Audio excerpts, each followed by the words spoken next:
Bismillahirrahmanirrahim. Assalamualaikum warahmatullahi wabarakatuh. Baiklah, pertama-tama perkenalkan, saya dari Universitas Cokro Aminoto Palopo atau Kampus Kuning. Nama saya Carmila dengan NIM 2002405103 dari Fakultas Pertanian kelas 5A Prodi Agribisnis semester 5. Dosen pengampu saya Dr. Haja Marlia Muklim, SPD MPD, dari mata kuliah Manajemen Sumber Daya Manusia. Nah, di sini saya akan menjelaskan dengan singkat mengenai manajemen sumber daya manusia dan struktur komponen sumber daya manusia.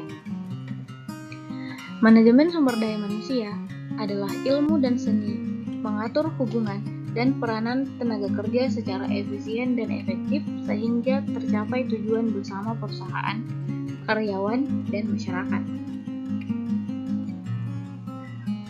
Tujuan manajemen SDM untuk mengoptimalkan kegunaan, yakni produktivitas, semua karyawan dalam sebuah organisasi dan perusahaan. Komponen sumber daya manusia. Yang pertama, pengusaha. Sebagai investor modal bagi perusahaan. Yang kedua, karyawan. Menetapkan rencana sistem, proses, dan tujuan yang ingin dicapai. Pemimpin atau manajer. Seseorang yang mempergunakan wewenang dan kepemimpinannya untuk mengarahkan orang lain serta bertanggung jawab atas pekerjaan tersebut dalam mencapai suatu tujuan. Struktur dalam manajemen sumber daya manusia. Struktur dalam sebuah perusahaan. Yang pertama itu ada direktur. Direktur yaitu seseorang dari kelompok manajer yang memimpin atau mengawasi bidang tertentu dari sebuah perusahaan. Di bawah pengawasan direktur ada direksi. Direksi sekelompok orang yang dipilih oleh pemegang saham dan menetapkan kebijakan-kebijakan bagi pengawas serta manajer-manajer perusahaan. Di bawah pengawasan direksi ada manajer pemasaran. Manajer pemasaran yaitu menganalisis perencanaan, pencapaian pelaksanaan yang bertujuan untuk mencapai target perusahaan secara efektif dan efisien. Yang kedua, ada manajer operasional. Secara umum adalah sebuah usaha pengolahan secara maksimal dalam penggunaan beberapa faktor produksi, mulai dari SDM, peralatan, bahan mentah, atau jasa.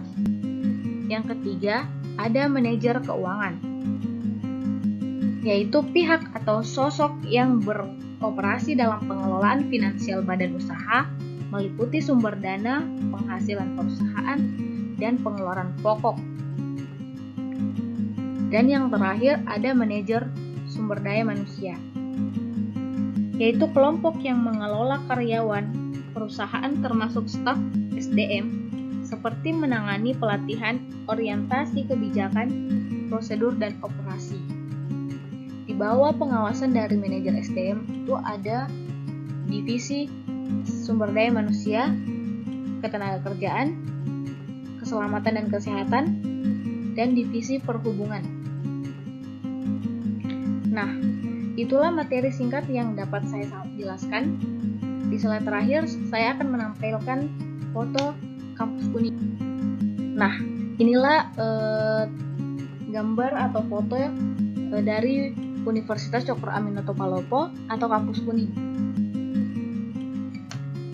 Baik, itulah slide materi yang bisa saya tampilkan. Sekian dan terima kasih. Mari belajar bersama di Kampus Kuning. Wassalamualaikum warahmatullahi wabarakatuh.